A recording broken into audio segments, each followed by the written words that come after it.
बिस्मिल्लाहिर्रहमानिर्रहीम। उम्मीद करता हूँ आप सभी लोग खैरियत से होंगे और ज़बरदस्त तरीके से अपनी लाइफ को एंजॉय कर रहे होंगे। आप लोग जानते हैं अल्ताफ़ अहमद नाम है, ताल्लुक़ रहीमर खान से है।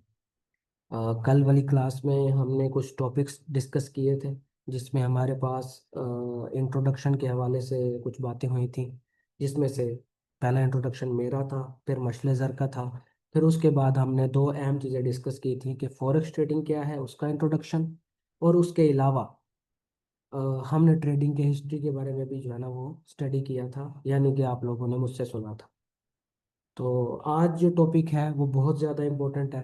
ये इसलिए इम्पोर्टेंट है कि आगे अगर आप ट्रेडिंग करना चाह रहे हो, या आगे आप एनालिसिस को समझना चाह रहे हो, या आप आगे फ्यूचर में जो है वो ट्रेड को लेके या ट्रेडिंग के बिजनेस को लेके इसको अपना करियर समझने वाले हो, या इसको एज अ करियर लेके चलने वाले हो, तो ये जो क्लास होगी ना, अगर आपको इसका नहीं पता होगा तो आप आगे सब कुछ बेकार है, कुछ भी समझ नहीं आएगा अगर आपने ये क्लास मिस कर दी तो। ये बहुत ज़्यादा इंपॉर्टेंट है, ये मैंने कल भी बताया था, आज भी बता रहा हूँ, ये बहुत ज़्यादा इंपॉर्टेंट है। तो फर्स्ट ऑफ ऑल जो मैं आपको सजेस्ट करूँगा वो ये है कि आप लोग सबसे पहले अपने डेमो अकाउंट्स क्रिएट करेंगे। ठीक है, क्योंकि कल से टेक्निकल एनालिसिस स्टार्ट होगा, तो आप अपने डेमो अकाउंट पे साथ के साथ प्रैक्टिस करेंगे। डेमो अकाउंट कैसे ओपन करना है, कहाँ ओपन करना है, अगर मुझसे पूछेंगे तो आप मुझसे पर्सनल में कांटेक्ट कर लीजिएगा, मैं आपके डेमो अकाउंट ओपन करवा दूंगा। अदरवाइज अगर आपको करने आते हैं तो वेल एंड गुड है। तो ब्रोकर कोई भी चूज़ करें, आपकी मर्ज़ी है, लेकिन जाहिर सी बात है, मैं तो वही सजेस्ट करूंगा जिस जहाँ पे मेरा एक्सपीरियंस अच्छा रहा है। तो अगर आपने मेरे साथ आके बात करनी है तो आप कर सकते हैं, अदरवाइज आपके पास ऑलरेडी डेमो अकाउंट्स है तो उस पर भी ट्राई कर लीजिएगा, आपकी मर्जी है। तो आज का टॉपिक है हमारे पास trading terminal and important terms. Trading से रिलेटेड जो इम्पोर्टेंट बातें हैं वो जो है ना वो आपको पता होना ज़रूरी है, डिटेल में समझाऊंगा। साथ के साथ आप इसको अगर नोट करते रहेंगे तो वेल एंड गुड है, ज़बरदस्त है, बेहतरीन हो जाएगा, कमाल हो जाएगा। अदरवाइज अगर आप इसको सिर्फ थ्योरेटिकली ले रहे हैं, या आपको लगता है कि आप सुन के सारा कुछ समझ जाएंगे, तो ये और भी अच्छी बात है। तो कंटिन्यू करते हैं। सबसे पहले जो है ना वो ट्रेडिंग के अंदर हमारे पास बिड और आस्क का कंसेप्ट है। हम जो है ना वो डिफरेंट ब्रोकर्स के ऊपर काम करते हैं। ट्रेडिंग के अंदर आप बिना ब्रोकर के काम नहीं कर सकते। क्यों? क्योंकि हम हैं नॉर्मल लोग, हम हैं पब्लिक, हम हैं कॉमन मैन। ठीक है, इसलिए हमारी सीधा मार्केट के अंदर एक्सेस नहीं है, तो एक्सेस के लिए हमें किसी ना किसी ब्रोकर या प्लेटफॉर्म को चूज करना ही पड़ता है, ताकि उस पर हम ट्रेड करके रियल मार्केट के अंदर जो है ना वो इन हो सके, और वहां से जो है ना वो अपने प्रॉफिट्स निकाल सके, अपना एक अलहदा से सोर्स ऑफ इनकम बना सके, या कम से कम करियर या पहचान बना सके। तो जब आप ट्रेडिंग करते हो तो ट्रेडिंग में आपका वास्ता डिफरेंट ब्रोकर्स के साथ या डिफरेंट प्लेटफॉर्म्स पे पड़ता है। वो platform as a bridge role play करते हैं आपको रियल मार्केट के साथ कनेक्ट करने का। ठीक है, तो इसमें डिफरेंट प्लेटफॉर्म्स आ जाते हैं, हर कोई अपनी मर्जी से उनको चूज करता है। डिफरेंट ब्रोकर्स आ जाते हैं जो डिफरेंट टाइप्स के डील्स देते हैं, ऑफर्स देते हैं, या आपको अट्रैक्ट करते हैं कि आप उनके साथ जाके काम करें। तो अब किसी भी ब्रोकर पे जाते हैं, तो जब आप अपना अकाउंट क्रिएट करते हैं, ट्रेडिंग अकाउंट आपका बनता है, चाहे वो डेमो है चाहे वो रियल है, तो आपको वहां पे मार्केट नजर आती है। तो उस मार्केट के अंदर हमें जो है ना वो तीन तरह की प्राइसेस नजर आ रही होती है। एक प्राइस जो चार्ट के ऊपर चल रही होती है, किसी भी पेयर की करंट प्राइस चल रही होती है। फॉर एग्जांपल हम गोल्ड की बात करते हैं, तो गोल्ड की करंट प्राइस जो है ना वो हमें सामने नजर आ रही होती है कि इस टाइम, इस जब मैं स्क्रीन को देख रहा हूँ, तो इस टाइम के ऊपर गोल्ड की फला फला प्राइस चल रही है। अगर मैं दूसरे पेयर्स पे आता हूँ, यूरो यूएसडी पे, जीबीपी जेपीवाई पे, तो इन पेयर्स की ये प्राइस चल रही है, हमें चार्ट के ऊपर साफ नजर आ जाता है कि ये इस पेयर की प्राइस चल रही है। ठीक है, उसके अलावा दो प्राइस और होती हैं जिसे बिड और आस्क प्राइस कहते हैं। ठीक है, अब मैंने ये एग्जाम्पल दे के समझाऊंगा ताकि आपको समझ आ जाए। आपने अपने इलाकों के अंदर, अपने एरियाज के अंदर, या अपने दोस्तों रिश्तेदारों के अंदर ये चीज़ देखी होगी कि कोई ना कोई एक ऐसा बंदा होता है जो प्रॉपर्टी डीलर का काम करता है।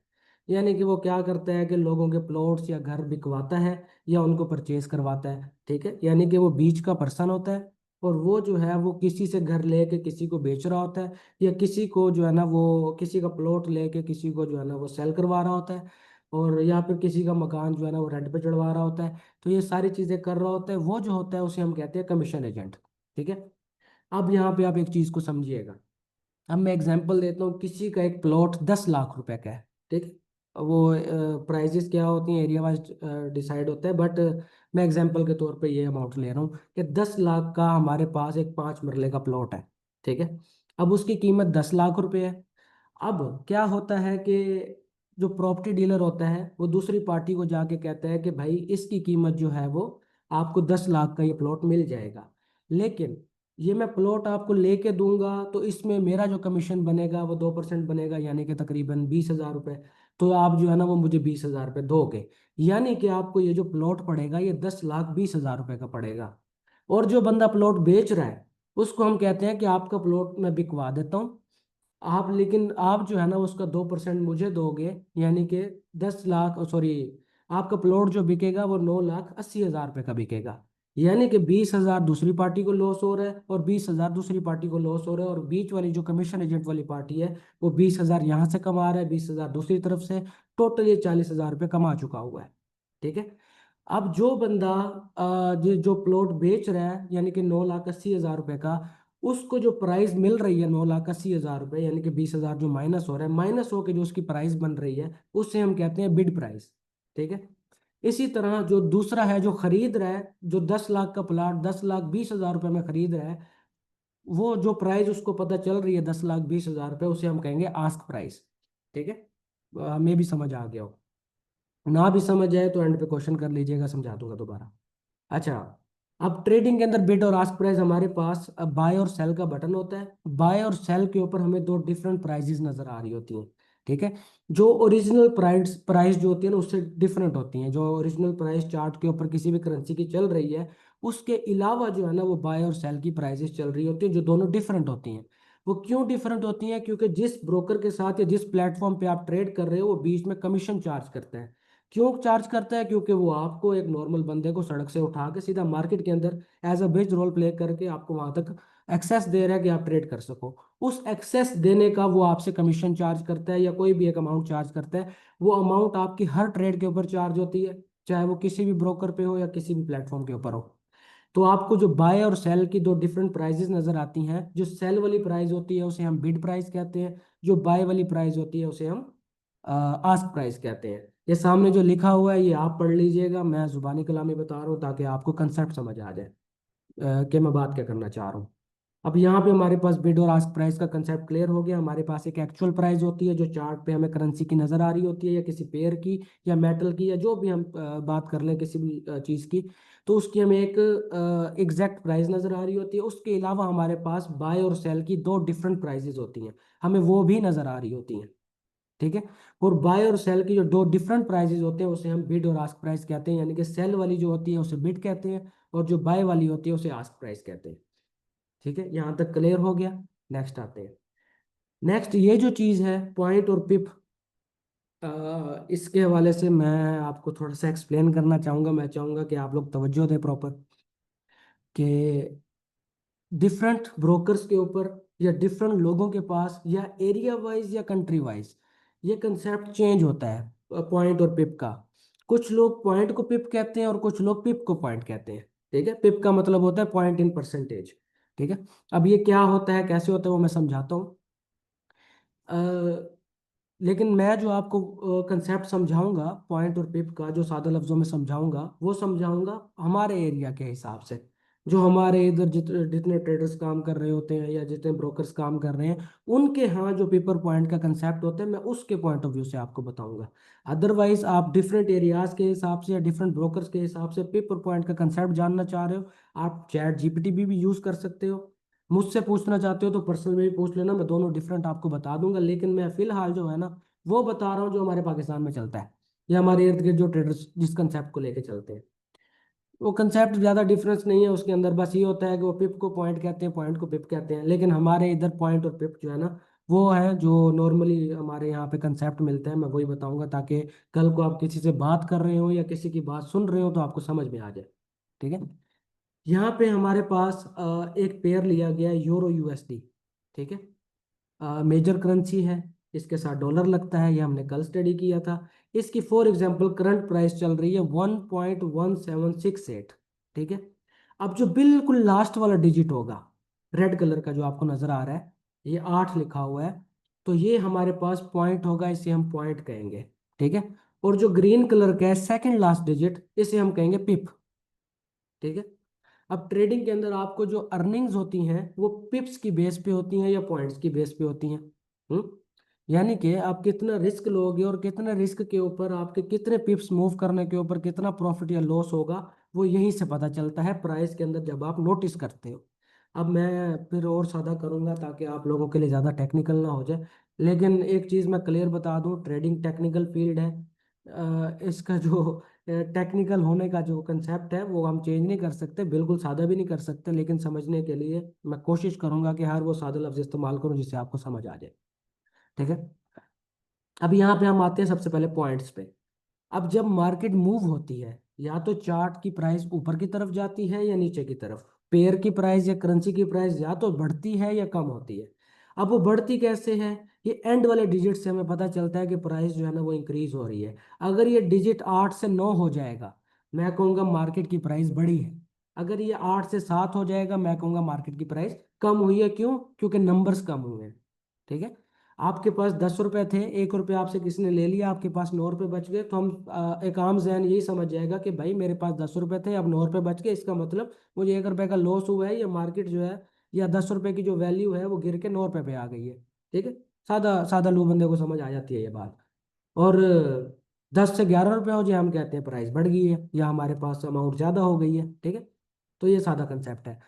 अब ये जो लास्ट वाला डिजिट होता है, अगर आप डेसिमल ऑर्डर्स में जाते हैं, अगर आपने कभी भी मैथ स्टडी की हो या मैथ ना भी पसंद हो, तो इतना तो पता ही होता है कि जब ये वाले लास्ट वाले डिजिट 10 कंप्लीट होते हैं तो ये वाला एक डिजिट जो है ये भी इंक्रीज हो जाता है। ठीक है। यानी कि लास्ट वाले डिजिट जब 8 के बाद 9 आएगा, 9 के बाद 0 आएगा, जैसे ही अगला 0 आएगा, ये जो सेकंड लास्ट डिजिट होगा ये 6 की बजाय 7 हो जाएगा। ये तो सबको पता है कि एंड वाले जो 10 डिजिट चेंज होंगे तो ये सेकंड लास्ट डिजिट को भी चेंज कर देंगे। ठीक है।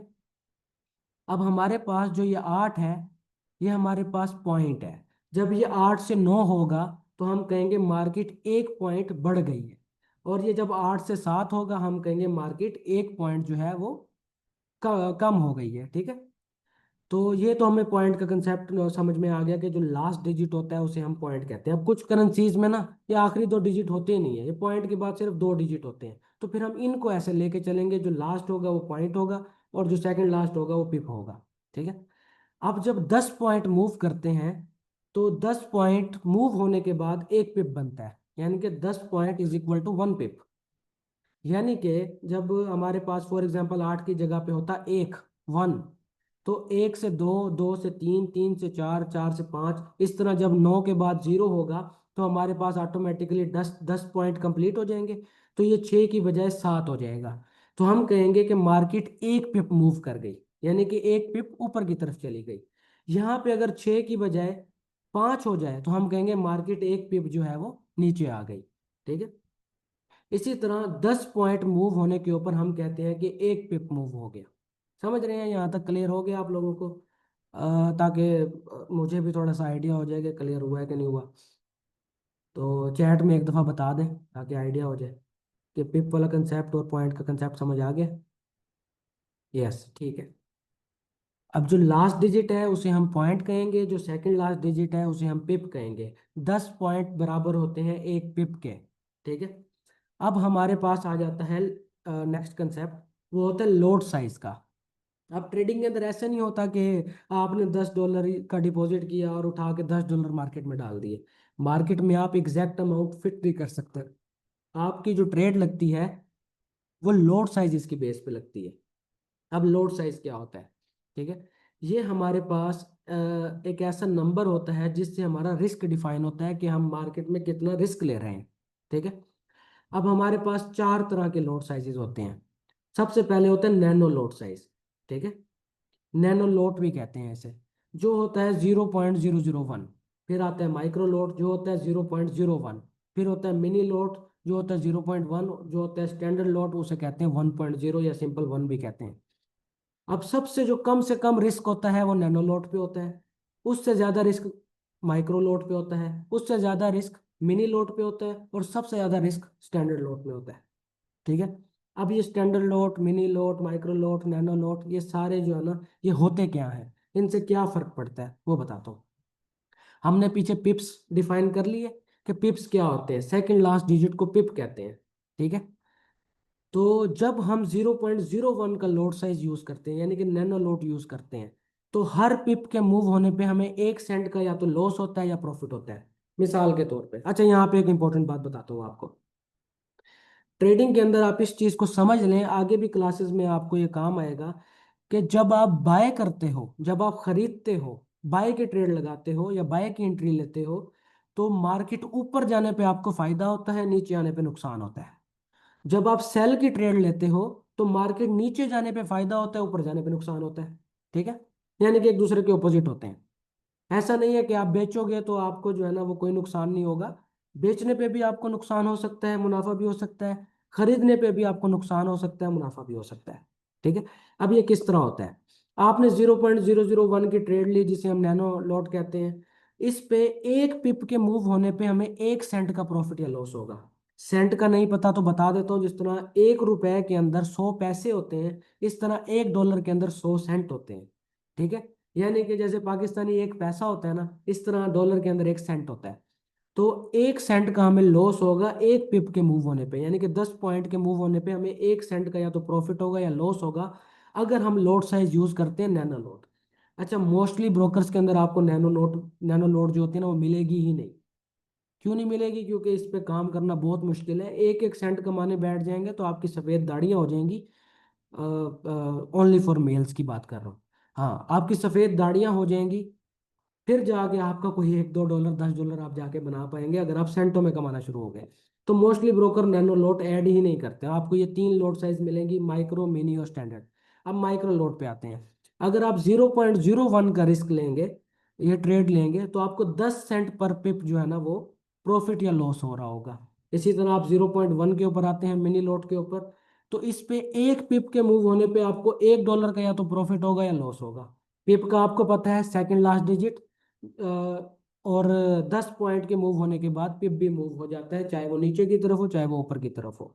मिसाल के तौर पे, आपने 0.1 की बाय की ट्रेड ली। ठीक है। मार्केट एक पिप बढ़ेगी, तो इसका मतलब आपको $1 का प्रॉफिट हो जाएगा। अगर एक पिप नीचे की तरफ जाएगी तो आपको $1 का लॉस भी हो जाएगा। क्यों? क्योंकि आपने बाय किया हुआ है। अगर आप सेल करते हैं, तो एक पिप बढ़ने के ऊपर आपको $1 का लॉस होगा, और एक पिप घटने के ऊपर आपको $1 का प्रॉफिट हो जाएगा। इसी तरह स्टैंडर्ड नोट पे आते हैं। यहाँ पे $10 पर पिप होता है। ठीक है। यानी कि आप अगर बाय या सेल करते हैं, तो $10 एक पिप के मूव होने पे आपको प्रॉफिट या लॉस होता है। अब मिसाल के तौर पे, आप अगर $10 का डिपॉजिट करते हैं और एक स्टैंडर्ड नोट ले लेते हैं, तो या तो आपके 10 के 20 बन जाएंगे, या फिर आपका 10 ही उड़ जाएगा। फिर आप क्या करेंगे? आप मिनिमम रिस्क लेंगे $10 के ऊपर 0.01, जिसमें आपको सेंट्स के हिसाब से प्रॉफिट या लॉस होगा। आप अपने फंड के हिसाब से डिसाइड करते हैं कि आपको कौन सा नोट साइज यूज करना है। आपका फंड हजारों डॉलर्स के अंदर है, तो आप जाहिर सी बात है बड़ा रिस्क भी ले सकते हैं, मीडियम रिस्क भी ले सकते हैं, लो रिस्क भी ले सकते हैं। अगर आपका फंड ही कम है, तो फिर आप जाहिर सी बात है लो रिस्क पे काम करेंगे, ताकि आपका रिस्क भी मिनिमाइज हो जाए और आप अच्छा कमा भी लें। ठीक है। और अगर कमा भी रहे हैं तो थोड़ा थोड़ा करके कमाएंगे। ज़्यादा बड़ा रिस्क लेंगे तो फिर ये मेरी नज़र में जो है वो गैम्बलिंग या जुआ शुमार होता है, कि आपको पता कख नहीं है, आपको बिला वजह हाई रिस्क ले ही जा रहे हो, बिना नॉलेज के ट्रेड कर रहे हो। ओवर ट्रेडिंग की वजह से आपका फंड भी ज़ाया हो सकता है या मल्टीप्लाई भी हो सकता है। ऐसा मल्टीप्लाई होने की सूरत में आप एक दो बार तो एंजॉय कर लोगे अपना फंड और कहोगे कि जी मैं ट्रेडर तो बन गया हूँ। बट एक टाइम ऐसा आएगा जहाँ पे आप लालच के अंदर आके अपना सारा फंड लूज भी कर बैठोगे। तो ये आप अपने डिसीजंस खुद लेंगे कि आपने ट्रेडिंग के दौरान क्या लॉट साइज लेना है, हलाल हराम को कंसिडर करते हुए। बिना नॉलेज के रिस्क लेना जहाँ पे आपको पता नहीं है कि आ रहा है या पार है, वो गैम्बलिंग शुमार होती है, वो सट्टा शुमार होता है, वो हमारी नज़र में हराम है। बट अगर आप नॉलेज के साथ एनालाइज करके, सोच समझ के अपने हिसाब से रिस्क लेके चलते हो, तो उसके बाद आपको नुकसान भी हो तो उस पर भी अजर है, और अगर प्रॉफिट होगा तो वो पैसे के साथ अजर भी है। क्यों? क्योंकि आप मेहनत कर रहे हो अपने लिए, अपनी फैमिली के लिए। तो वो एक अलग सी जो है ना वो टॉपिक है, डिटेल में जाएंगे तो बहुत लंबा हो जाएगा। खैर, लोड साइज का कंसेप्ट आपको यहाँ पे समझ आ गया। नेक्स्ट हमारे पास आ जाते हैं स्प्रेड और कमीशन। ये तीन चीज़ें जो है ना वो बहुत इंपॉर्टेंट है, ये भी समझ लें ताकि आपको पता हो। स्प्रेड और कमीशन। सबसे पहले हम आ जाते हैं स्प्रेड या कमीशन के ऊपर। मैंने आपको शुरू में बताई थी बिड और आस्क प्राइस। बिड और आस्क प्राइस के अंदर आपको पता है कि प्राइस का डिफरेंस होता है, और बीच वाला जो कमीशन एजेंट होता है, जिसे हम ब्रोकर कहते हैं, वो ब्रोकर अपना कुछ एक अमाउंट चार्ज करता है जिसकी वजह से प्राइजेस में डिफरेंस आता है। और वो जो अमाउंट चार्ज कर रहा होता है उसे हम कहते हैं स्प्रेड या कमीशन, कि ब्रोकर ने अपना कमीशन रखा या ब्रोकर ने अपना स्प्रेड चार्ज किया। ये हर ट्रेड के ऊपर स्प्रेड चार्ज होता है। हर ब्रोकर का डिफरेंट और हर करेंसी का डिफरेंट स्प्रेड होता है या कमीशन होता है। मोस्टली ब्रोकर्स कमीशन नहीं रखते, स्प्रेड रखते हैं। मोस्टली ब्रोकर्स जो है वो स्प्रेड रखते हैं, कमीशन नहीं रखते। ठीक है। और मोस्टली ऐसे होते हैं जो दोनों रखते हैं। वो जो है ना वो स्प्रेड भी चार्ज कर रहे होते हैं और अलग से कमीशन भी चार्ज कर रहे होते हैं, यानी कि डबल डबल आपको लूट रहे होते हैं। तो खैर वो आपने डिसाइड करना है आपने किस ब्रोकर पे काम करना है। Charger of iPhone X bar. अच्छा, तो नेक्स्ट हमारे पास लेवरेज है। अब लेवरेज का मतलब होता है सपोर्ट करना, सहारा देना, बढ़ावा देना, इस चीज़ को कहते हैं बेसिकली। अब लेवरेज जो होती है उसके बेसिक मकसद ये होता है, अगर मैं सादा लफ्ज़ों में समझाऊं, कि अगर हम गोल्ड की प्राइस $3400 मान लेते हैं, $3400 की एक औंस की प्राइस चल रही है मार्केट के अंदर। अब आपको गोल्ड के अंदर ट्रेड करने के लिए $3400 तो चाहिए होगा, जो आज के टाइम पे कैलकुलेट किया जाए तो पाकिस्तानी 10 लाख रुपए बनते हैं। अब 10 लाख एक नॉर्मल बंदे के पास तो होते नहीं है कि मैं 10 लाख रुपए ट्रेड में डालूं, वो भी गोल्ड के अंदर, और गोल्ड को बाय करूं, और उसमें भी मैं सिर्फ एक ट्रेड ले सकूंगा गोल्ड की। वो भी मुझे लॉस होता है तो वो मेरा नुकसान है, प्रॉफिट होता है तो वो भी मेरा ही है।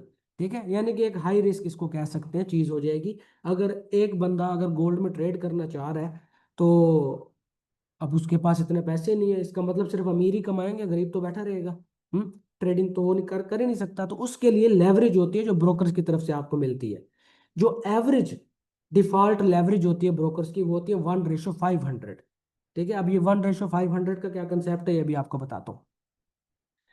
कि फॉर एग्जाम्पल अगर आपका $1 मार्केट में आपकी तरफ से लग रहा है, ठीक है, तो $500 ब्रोकर की तरफ से लगेगा। यानी कि अगर आपके पास $10 का डिपॉजिट है तो आप $5000 तक के किसी भी पेयर के अंदर ट्रेड कर सकते हो। ठीक है, यानी कि $10 के साथ आप गोल्ड को बाय कर सकते हो या सेल कर सकते हो। $10 कितने बनते हैं पाकिस्तानी? $3000 से भी कम, यानी कि 2950 रुपये बनते हैं। तो 2950 रुपये से कौन गोल्ड खरीद सकता है आज के टाइम पे? लेकिन ट्रेडिंग के अंदर लेवरेज की वजह से आप गोल्ड में ट्रेड कर सकते हो। क्यों? क्योंकि आपको ब्रोकर की तरफ से फैसिलिटी प्रोवाइड की गई है। तो आगे लेवरेज के बारे में मजीद भी बताऊंगा। आगे आ जाता है मार्जिन। मार्जिन जो है ना वो सिंपल एक परसेंटेज का कंसेप्ट होता है कि आपके जो है ना वो इतना फंड पड़ा हुआ है। फॉर एग्जांपल आपके अकाउंट के अंदर $100 पड़ा हुआ है, उस $100 पे आप इतने मार्जिन की ट्रेड कर सकते हो, इतना परसेंटेज आप जो है ना वो इतनी इतनी करेंसी के अंदर लगा सकते हो। सादे लफ्जों में बताता हूँ, फॉर एग्जाम्पल गोल्ड है। अब आपके पास $100 है, $100 में फॉर एग्जाम्पल आप सिर्फ 10 ट्रेडें ले सकते हो गोल्ड की। ठीक है, तो जब आप एक ट्रेड लोगे तो वो आपको मार्जिन से ये पता चलेगा कि अब आपका 90% फंड मजीद पड़ा हुआ है, आप 90% मार्जिन के साथ और भी 9 ट्रेडें ले सकते हो। ये सिर्फ एक परसेंटेज होती है जो आपको ये बताती है कि इतना फंड आपका इस ट्रेड के अंदर यूज हो रहा है, बाकी का इतना परसेंट फंड आपका पड़ा हुआ है जो आप मजीद भी जो है ना वो यूज कर सकते हो। इसे कहते हैं फ्री मार्जिन। दो तरह के मार्जिन होते हैं, एक यूज्ड मार्जिन होता है, एक फ्री मार्जिन होता है। यूज्ड मार्जिन वो होता है जो आपका ट्रेडिंग के अंदर इस्तेमाल हो रहा है, जो आपका पैसा ट्रेडिंग के अंदर लग चुका हुआ है, जो पिप्स के मूव होने के ऊपर आपको प्रॉफिट या लॉस की सूरत में नजर आ रहा है। और इसी तरह आपको जो फ्री मार्जिन है वो होगा कि कितना मार्जिन आपका पीछे बचा हुआ है जिससे आप मजीद भी ट्रेड ले सकते हो किसी और करेंसी में, या उसी करेंसी के अंदर फर्दर ऑन मल्टीपल ट्रेड्स ले सकते हो। ठीक है, तो ये तीन चीजें हो गई, मार्जिन, लेवरेज, स्प्रेड, कमीशन, ये क्लियर हो गया।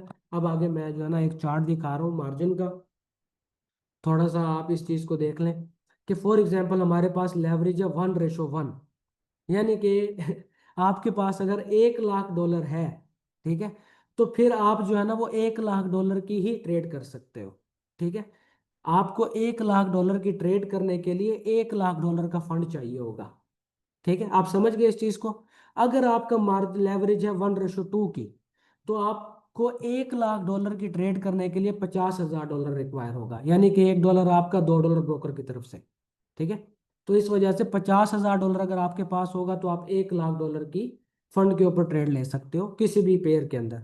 अगर मार्जिन अपना सॉरी लेवरेज होगी अपने पास 1:5 की, तो आपको $2,000 के डिपॉजिट के ऊपर आप $1 लाख तक की ट्रेड ले सकते हो। अगर 1:100 होगा तो $1,000 के ऊपर आप $1 लाख तक की ट्रेड ले सकते हो।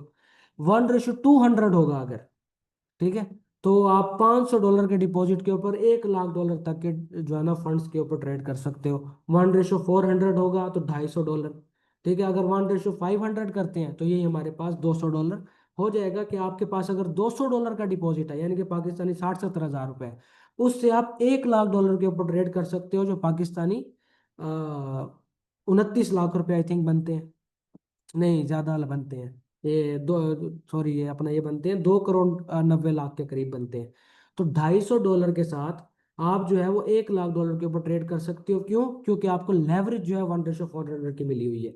अगर 1:500 होगा तो $200 बन जाएगा। तो $200 के डिपॉजिट के ऊपर आप इतने बड़े फंड के ऊपर ट्रेड ले सकते हो।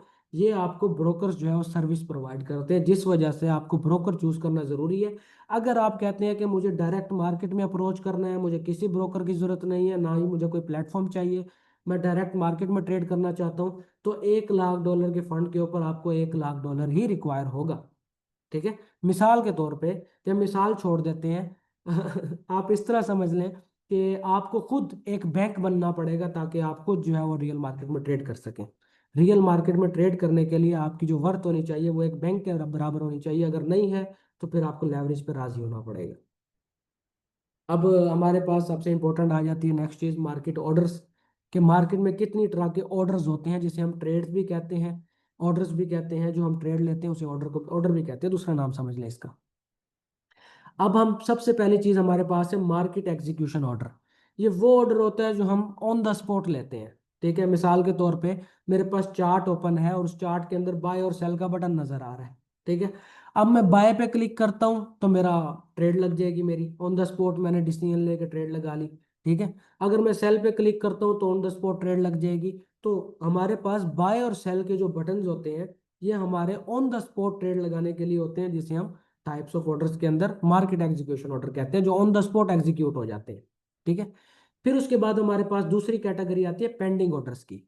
मार्केट एग्जीक्यूशन ऑर्डर के अंदर हमारे पास बाय और सेल के बटन के ऊपर क्लिक करने के बाद ऑन द स्पॉट हमारी जो ट्रेड लग जाती है, हम उसे कहते हैं मार्केट के अंदर जो है ना वो हमारा ऑर्डर एग्जीक्यूट हो चुका हुआ है, यानी कि हमारी ट्रेड लग चुकी हुई है।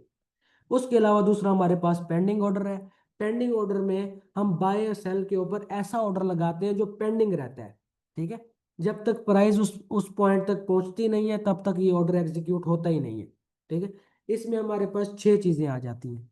सबसे पहले हमारे पास आता है बाय स्टॉप। ठीक है, अब आप बाय करना चाह रहे हो, फॉर एग्जाम्पल गोल्ड की प्राइस है $3400। ठीक है, और आपको ये लगता है कि जब इसकी प्राइस $3500 पे आएगी तो ये मजीद ऊपर जाएगी। ठीक है, तो आपने क्या किया, 3400 की प्राइस जो थी इसके ऊपर आपने 3500 की प्राइस के ऊपर एक ऑर्डर लगा दिया, कि जब प्राइस मूव करके 3500 के ऊपर आएगी, $3500 के ऊपर, तो मेरी ट्रेड अपने आप लग जाए। ठीक है, तो इसे हम कहते हैं बाय स्टॉप। ये एक पेंडिंग ऑर्डर होता है जो आप लगा तो पहले देते हैं, लेकिन ये एग्जीक्यूट तब होता है, इस पे ट्रेड तब लगती है जब प्राइस उस प्राइस के ऊपर आती है जो प्राइस आपने सेट की होती है। ठीक है, यानी कि 3400 की प्राइस चल रही है, अब करंट प्राइस के ऊपर अगर आप बाय की ट्रेड लगा रहे हो, यानी कि 3400 से ऊपर तो 3500 आता है ना, करंट प्राइस से ऊपर की प्राइस है ये, तो इस पे जब आप बाय की ट्रेड लगाओगे तो इसे हम बाय स्टॉप कहेंगे, और उस प्राइस के ऊपर जब मार्केट पहुंचेगी तो अपने आप बाय की ट्रेड लग जाएगी, तो इसे हम कहेंगे बाय स्टॉप। ठीक है, इसी तरह बाय लिमिट। अगर करंट प्राइस से नीचे आप बाय की ट्रेड लगाते हो, आप कहते हो यार $3400 गोल्ड की प्राइस चल रही है, जब ये 3300 के ऊपर आएगी तो फिर मार्केट वापस बाय की तरफ ऊपर की तरफ आ जाएगी। तो आपने 3300 के ऊपर बाय का एक पेंडिंग ऑर्डर लगा दिया। अब जब प्राइस 3300 पे आएगी तब ट्रेड ये एग्जीक्यूट होगी, तब हम इसे कहेंगे बाय लिमिट। यानी कि करंट प्राइस से ऊपर अगर हम बाय की ट्रेड लगाते हैं तो वो बाय स्टॉप होता है, अगर करंट प्राइस से नीचे बाय की ट्रेड लगाते हैं तो इसे हम कहेंगे बाय लिमिट। इसी तरह सेल स्टॉप और सेल लिमिट का कंसेप्ट है, कि करंट प्राइस से ऊपर अगर हम सेल की ट्रेड लगाते हैं तो उसे हम सेल स्टॉप कहेंगे, करंट प्राइस से नीचे अगर हम सेल की ट्रेड लगाते हैं तो उसे हम सेल लिमिट कहेंगे। अच्छा, ये बातें जो है ना कहेंगे तो रिपीट भी कर दूंगा, अदरवाइज आप रिकॉर्डिंग सुनेंगे तो रिकॉर्डिंग में और अच्छे से समझ आ जाएगा, सवाल पूछेंगे तो दोबारा भी समझा दूंगा। Buy stop, buy limit, sell stop, sell limit, ये समझा दिया। अब सबसे इंपॉर्टेंट जो हमारे पास होते हैं वो होते हैं स्टॉप लॉस और टेक प्रॉफिट। कि ये क्या होता है, हम मार्केट में देखते हैं लोगों को कि वो सिग्नल्स प्रोवाइड करते हैं और नीचे उन्होंने SL और TP लिखा होता है। SL का मतलब होता है स्टॉप लॉस, TP का मतलब होता है टेक प्रॉफिट। ठीक है, ये भी पेंडिंग ऑर्डर्स होते हैं। अब इसका मकसद होता है, स्टॉप लॉस का मकसद होता है कि हम बड़े लॉस से बच जाए, और टेक प्रॉफिट का मतलब ये होता है कि हमने जो प्रॉफिट का टारगेट सेट किया हुआ है वो टारगेट अचीव हो जाए। ठीक है। अब स्टॉप लॉस की बात करते हैं। मैंने $3400 के ऊपर एक ट्रेड लगाई और मुझे पता नहीं है कि मार्केट ऊपर जाएगी या नीचे जाएगी। मेरी प्रिडिक्शन 100% तो नहीं है, 90% हो सकती है, 80% हो सकती है, 50% हो सकती है। हाँ। तो क्या पता मुझे नुकसान हो जाए, क्या पता मुझे फायदा हो जाए। तो ज्यादा नुकसान से बचने के लिए आप जिस प्राइस के ऊपर ट्रेड लेते हो उससे थोड़ा सा नीचे आप जो है ना वो एक और प्राइस के ऊपर एसएल अपना सेट कर देते हो, स्टॉप लॉस, कि अगर मार्केट इस प्राइस पे आएगी जहां पे मैंने अपना एसएल सेट किया है तो ट्रेड ऑटोमेटिकली क्लोज हो जाएगी, ताकि मुझे जो है ना ज्यादा लॉस की बजाय कम लॉस हो और मैं बड़े लॉस से बच जाऊं, मेरा सारा फंड जाया ना हो, मेरा एक एक लिमिटेड फंड जाया हो अगर लॉस की तरफ मार्केट जाती है तो। फिर उसी के दौरान हम एक टेक प्रॉफिट भी सेट कर देते हैं। ये वो ऑर्डर होता है जो प्राइस के ऊपर आप लगाओगे, यानी कि बाय की सूरत में, सेल की सूरत में तो टीपी नीचे लगता है, बाय की सूरत में ऊपर लगता है। तो अब प्राइस के ऊपर आपने एक टीपी सेट कर दिया, एक प्राइस सेट कर दी कि मेरा टारगेट है कि जब मार्केट इस प्राइस पे आए तो अपने आप क्लोज हो जाए और मुझे मुनाफा हो जाए। ठीक है। मिसाल के तौर पे सादा लफ्जों में मिसाल समझाता हूँ कि आपके पास $10 हैं, आपने $10 जो है ना, $10 कह लें, $10 आपने ट्रेड में डाल दिए। अब आपने कहा कि जब $8 के ऊपर आपने एसएल सेट कर दिया कि जब इसकी प्राइस गिर के $8 पे आए तो मुझे $2 का नुकसान बर्दाश्त है, इससे ज्यादा नुकसान मैं बर्दाश्त नहीं कर सकता। तो आपने $8 का स्टॉप लॉस लगा दिया, अगर मार्केट $8 पे आएगी तो आपकी ट्रेड अपने आप बंद हो जाएगी, आप $2 का नुकसान खाएंगे। इसी तरह आप टीपी लगा देते हैं $15 का, $16 का, कि मार्केट जब $10 से $15 या $16 के ऊपर जाएगी तो अपने आप ट्रेड बंद हो जाए और मुझे $5 या $6 का मुनाफा हो जाए। या तो मेरे $10 $8 बन जाएंगे, या फिर मेरे $10 $15 16 बन जाएंगे। क्यों? क्योंकि मैंने एसएल और टीपी सेट किया हुआ है।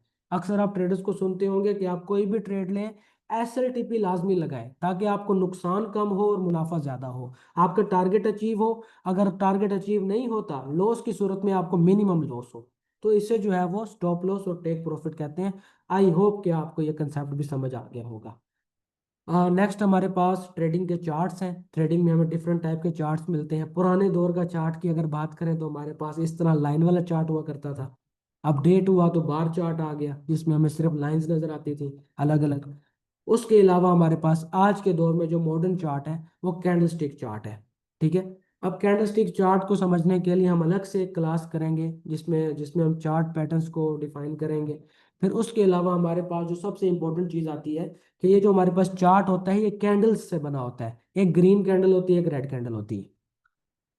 अब ये कैंडल कैसे बनती है, क्यों बनती है, ये मैं थोड़ा सा एक्सप्लेन कर दूंगा, आगे फर्दर भी कर दूंगा नेक्स्ट क्लास में, जहाँ पे हम कैंडल्स को स्टडी करेंगे। ठीक है, जो कैंडल्स वाली क्लास होगी। तो यहाँ पे हमारे पास एक होती है बुलिश कैंडल। जो ग्रीन कलर की कैंडल होती है ये इंडिकेट करती है कि मार्केट की प्राइस नीचे से ऊपर की तरफ गई है। ठीक है, आपको ये एरो भी नजर आ रहा होगा। और जो रेड कलर की कैंडल होती है इससे इससे हमें ये पता चलता है कि मार्केट की प्राइस ऊपर से नीचे की तरफ आई है। ठीक है, यानी कि रेड कलर का मतलब मार्केट की प्राइस गिरी है, ग्रीन कैंडल का मतलब मार्केट की प्राइस ऊपर गई है। अब जो ग्रीन कैंडल होती है उसे हम बुलिश कैंडल कहते हैं, और जो रेड कलर की होती है उसे हम बियरिश कैंडल कहते हैं। ठीक है।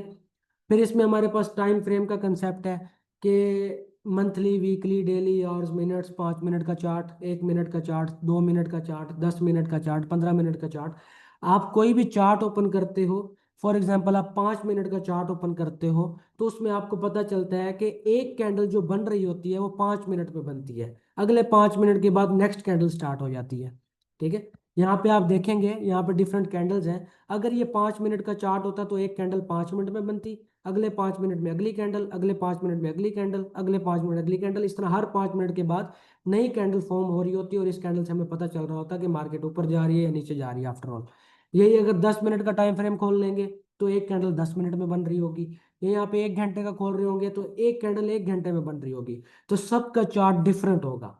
तो वो हम आगे स्टडी करेंगे, देखेंगे डिफरेंट टाइम फ्रेम्स के ऊपर डिफरेंट चार्ट्स कैसे दिखाई देते हैं। ठीक है। लाइव भी थोड़ा कोशिश करेंगे, अदरवाइज थ्योरी तो हमारे पास है ही है। अब यहाँ पे कैंडल को जो है ना समझने के लिए आपको देखना पड़ेगा कि कैंडल फॉर्म कैसे होती है। कैंडल्स आपको दो डिफरेंट पार्ट्स में नजर आती है। एक इसका ये वाला पार्ट होता है जो रेड कलर का आपको नजर आ रहा है, इसे हम कहते हैं बॉडी। ये या तो रेड कलर में होता है या ग्रीन कलर में होता है। ठीक है। अब जो रेड कलर की कैंडल होती है वो ऊपर से ओपन होती है, नीचे क्लोज होती है, यानी कि साफ पता चल रहा है कि ऊपर से नीचे आएगी मार्केट, रेड कलर की कैंडल बनेगी, इसका मतलब मार्केट नीचे आई है। अगर ये नीचे से ओपन होती है और ऊपर क्लोज होती है तो इसे हम कहेंगे ये बुलिश कैंडल है, ये ग्रीन कलर की कैंडल होगी, इसका मतलब मार्केट नीचे से ऊपर की तरफ गई है। और ये इसके ऊपर जो हमें बारीक सी डंडियां नजर आ रही है, इसे हम विक भी कहते हैं, बार भी कहते हैं, शेडो भी कहते हैं। ठीक है, मोस्टली इसे लोग जो है ना वो विक कहते हैं। ठीक है, तो ये जॉन विक वाला विक है।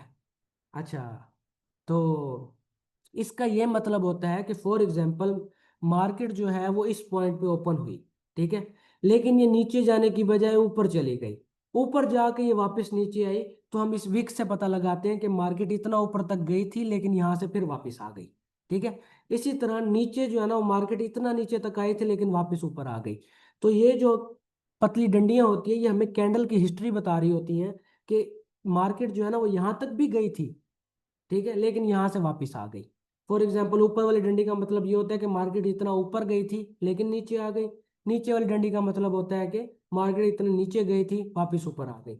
अब यहाँ पे अगर आप देखो डिफरेंट कैंडल्स के अंदर डिफरेंट विक्स होती हैं, किसी की भी ऊपर वाली विक बड़ी होती है तो नीचे वाली होती नहीं है, या फिर किसी की ऊपर भी होती है नीचे भी होती है, या किसी की नीचे वाली बड़ी होती है ऊपर नहीं होती, या ऊपर छोटी होती है तो नीचे बड़ी, ऊपर बड़ी होती है तो नीचे छोटी, इस तरह हमें पता चल रहा होता है बेसिकली। अगर हम पुरानी हिस्ट्री वाला चार्ट ओपन करके देखें तो हमें पता चल रहा होता है कि यार मार्केट यहाँ पे इतना ऊपर तक गई थी, इतना नीचे तक गई थी, फिर नेक्स्ट कैंडल बनी, नेक्स्ट कैंडल में मार्केट इतना ऊपर गई, इतना नीचे तक गई फिर। ठीक है, ये आपको चार्ट्स के अंदर भी नजर आ रहा होगा।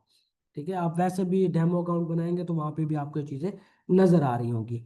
अब एक छोटी सी बात बताता हूँ, अगर नेक्स्ट क्लासेस में आपको जो है ना ये बात फायदा देगी।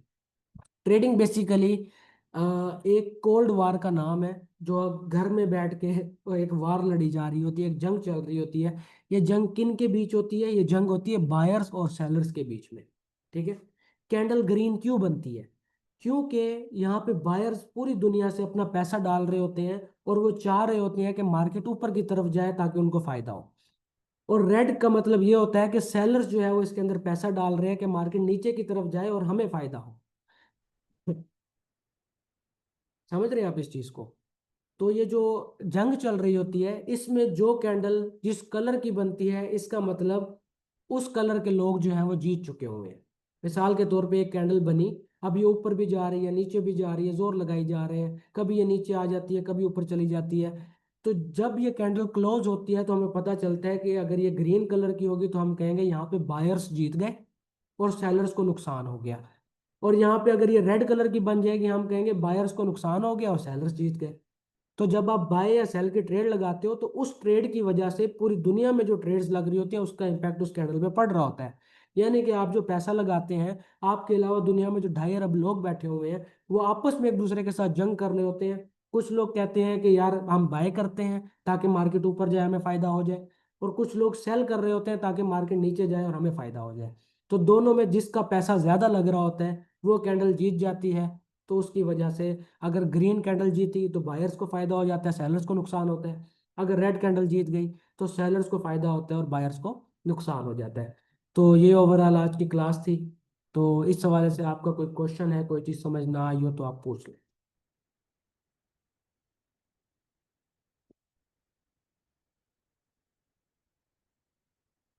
आप अपने क्वेश्चंस टेक्स्ट में लिखें और पूछ लें जो भी आपको चीज़ समझ आई हो या ना आई।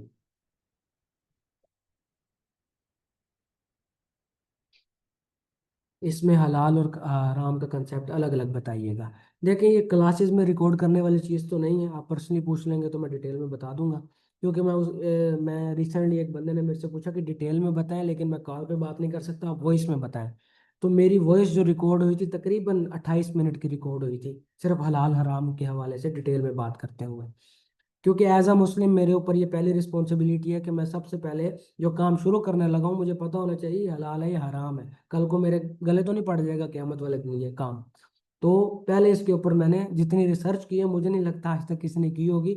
और इवन के बड़े से बड़े लोगों के सामने मैंने इसके ऊपर बहस भी की है और वो बहस जीता भी हूँ। क्यों?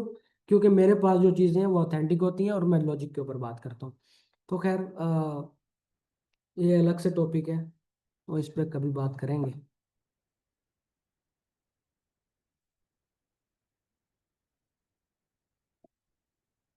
सर जी बिगनर के लिए कितना लॉट साइज होगा? तो बिगनर से सवाल है मेरा कि आपका फंड कितना होगा। फंड के हिसाब से लॉट साइज होता है कि आप पैसा कितना लगा के बैठे हुए हैं।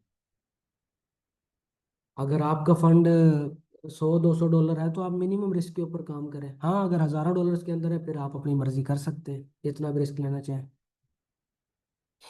वो वॉइस फॉरवर्ड कर दें। भाई वो बहुत पुरानी है, ढूंढनी पड़ेगी, मुझे तो याद भी नहीं है किस बंदे को की थी।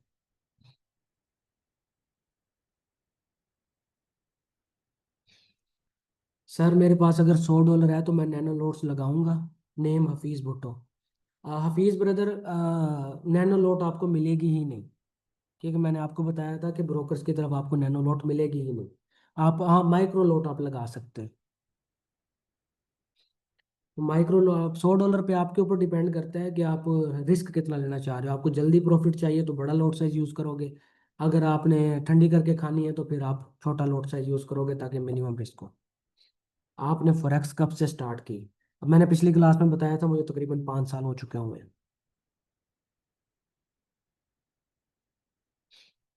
सर जी, स्प्रेड वो होता है जो पेयर के ऊपर प्राइस चल रही होती है, बता दें, सेल और बाय की प्राइस पे जो प्राइस कम ज़्यादा होती रहती है। जी हाँ बिल्कुल, वही स्प्रेड होता है कि आप जो करंट प्राइस चल रही है, लेकिन जब आप ट्रेड लोगे तो आपकी ट्रेड शुरू में माइनस में जाएगी। वो माइनस में इसलिए जाती है कि ब्रोकर अपना स्प्रेड काट लेता होता है। सर इसमें डिपॉजिट कैसे करें? ये अलग से चीज़ है ब्रदर, वो पर्सनल में पूछ लीजिएगा। सर 100 डॉलर पे रिस्क मैनेजमेंट बता दें। मेरी जो सेकंड लास्ट या फिर लास्ट वाली जो क्लास होगी वो रिस्क मैनेजमेंट के ऊपर होगी, वहाँ पे बताऊंगा। और जो लास्ट में मैं स्ट्रेटजीज बताऊंगा वो उसमें भी यही बताऊंगा कि आपका फंड अगर थोड़ा है तो कौन सी स्ट्रेटजी यूज़ करेंगे और क्या लॉट साइज यूज़ करेंगे। वो वहाँ पे फिर डिटेल में बात होगी। अभी ये टॉपिक नहीं है। आज के टॉपिक से रिलेटेड अगर आपका कोई सवाल है तो पूछ लें।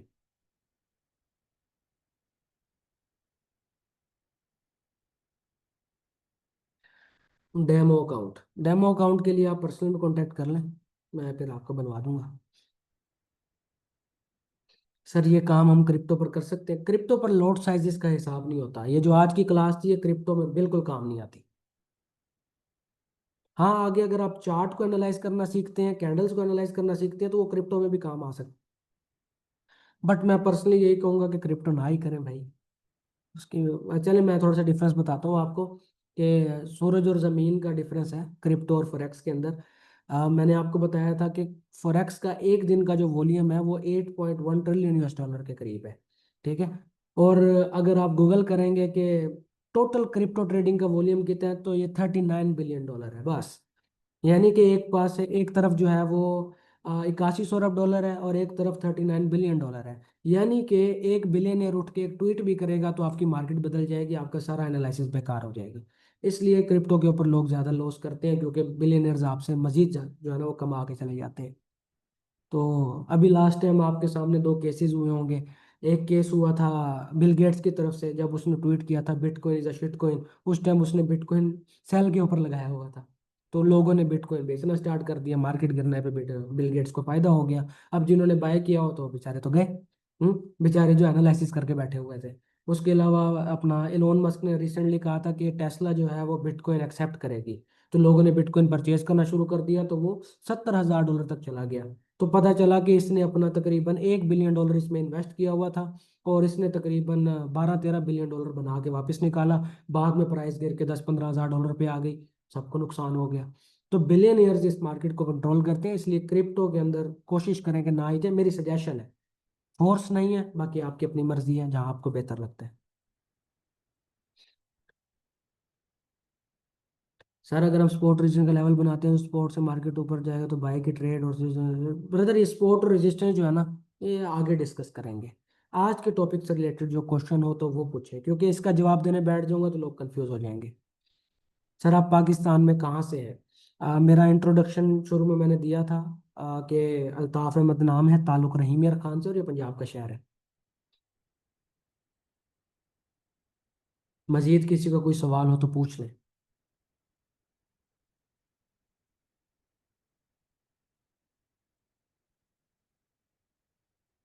आई थिंक फर्दर किसी का कोई सवाल नहीं है। आल ओके का मैसेज आ गया। Is forex legal in Pakistan? Forex से रिलेटेड पाकिस्तान में कोई कानून नहीं है। ना ये लीगल है ना ये इलीगल है। हाँ, इसमें एक चीज है कि अगर आप ट्रेडिंग करते हैं तो आप ग्रुप में बैठ के ट्रेडिंग नहीं कर सकते, ये इलीगल है। बाकी अदरवाइज कोई कानून नहीं। यानी कि आप जो है ना वो एक ऑफिस बना के बैठ जाएं और उस ऑफिस के अंदर सारे 20-25 लोग बैठ के ट्रेडिंग कर रहे हैं, एक ऑफिस बना लें इस तरह का, तो वो इलीगल काउंट होता है। बिगिनर के लिए कितना लोड साइज डिपेंड करता है, बिगिनर के पास फंड कितना है ब्रदर। अब बिगिनर शुरू ही $10 से कर रहा हो तो वो लोड साइज मिनिमम ही यूज करेगा, जाहिर सी बात है। तो बिगिनर जो है वो पहले अपना फंड बताएगा, फिर मैं बता पाऊंगा कि वो कितना लोड साइज यूज करे।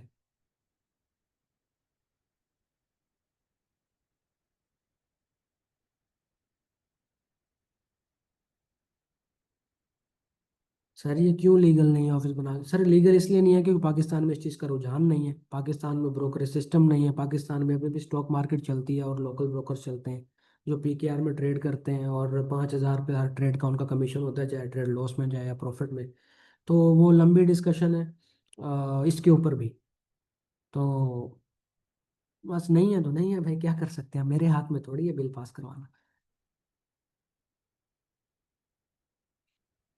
सर ग्रुप में बैठ के ट्रेडिंग करना इलीगल क्यों है, क्योंकि भाई ग्रुप में बैठ के लोग ट्रेडिंग तब करते हैं जब उनका स्कैम का कोई प्लान होता है। सर जी $100 पे कितना लॉट साइज, यार वही रिपीट में सवाल पूछे जा रहे हैं। $100 पे कितना लॉट साइज, आप मिनिमम जो है ना वो आप 0.01 यूज करेंगे, जिसे हम कहते हैं माइक्रो लॉट।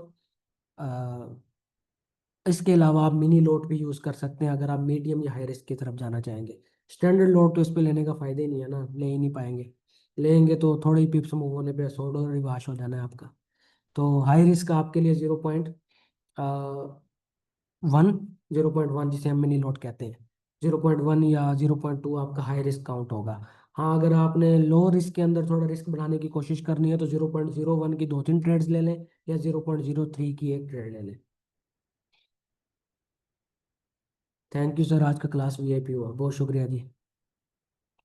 कम से कम डिपॉजिट कर सकते हैं कितना, कम से कम डिपॉजिट बता दें। देखिए, दो सवाल मुझसे पूछे जाते हैं, एक होता है कि मिनिमम डिपॉजिट कितना होता है, और दूसरा सवाल ये होता है कि मिनिमम डिपॉजिट कितना करना चाहिए। तो कम से कम तो $10 का डिपॉजिट होता है किसी भी ब्रोकर के ऊपर। ठीक है, हाँ ये जो बाइंड्री है उनकी तरफ ना जाइएगा, बाइंड्री तो $1 से भी शुरू करवा रहे होते हैं। तो अदरवाइज जो मैनुअल ट्रेडिंग होती है उसमें मिनिमम डिपॉजिट $10 का होता है।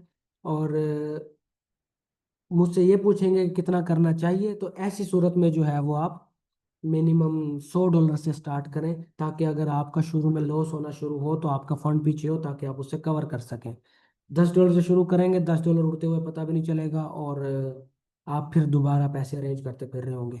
तो जो फंड आप बड़ा डालेंगे $100 का मिनिमम, तो उस फंड में अगर आपको 10, 20, 30 डॉलर का लॉस भी होता है तो हमारे पास पीछे $70-80 पड़े हुए हैं, उसको कवर करने के लिए हम कवर भी कर सकते हैं, हमारे पास एक चांस होता है।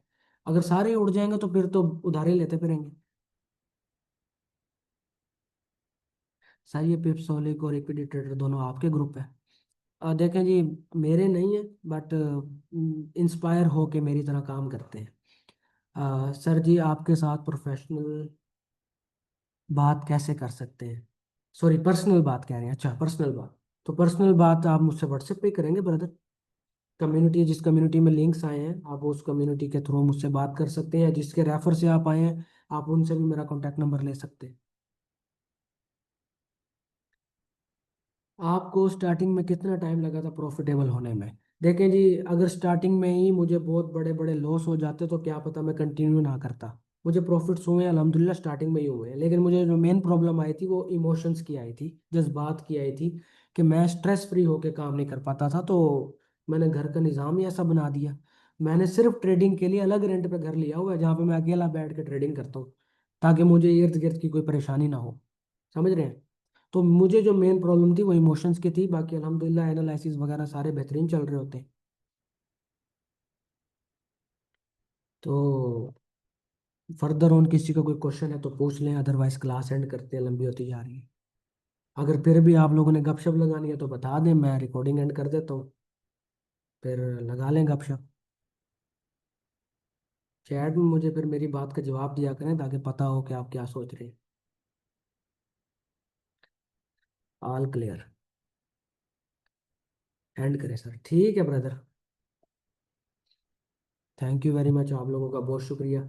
कोई चीज़ समझ ना आए पर्सन में पूछ लीजिएगा, कोई भी कंफ्यूजन हो या कोई भी परेशानी हो। उसके अलावा आप लोगों ने, मैं कम्युनिटी के अंदर अगर मैसेज करता हूँ कि आप लोग अपनी शेयरिंग करें, तो आप लोगों ने शेयरिंग लाजमी करनी है, ताकि मुझे भी आइडिया हो कि मैं जो कन्वे करने की कोशिश कर रहा हूँ, पहुँचाने की कोशिश कर रहा हूँ, वो आप तक पहुँच भी रहा है कि नहीं।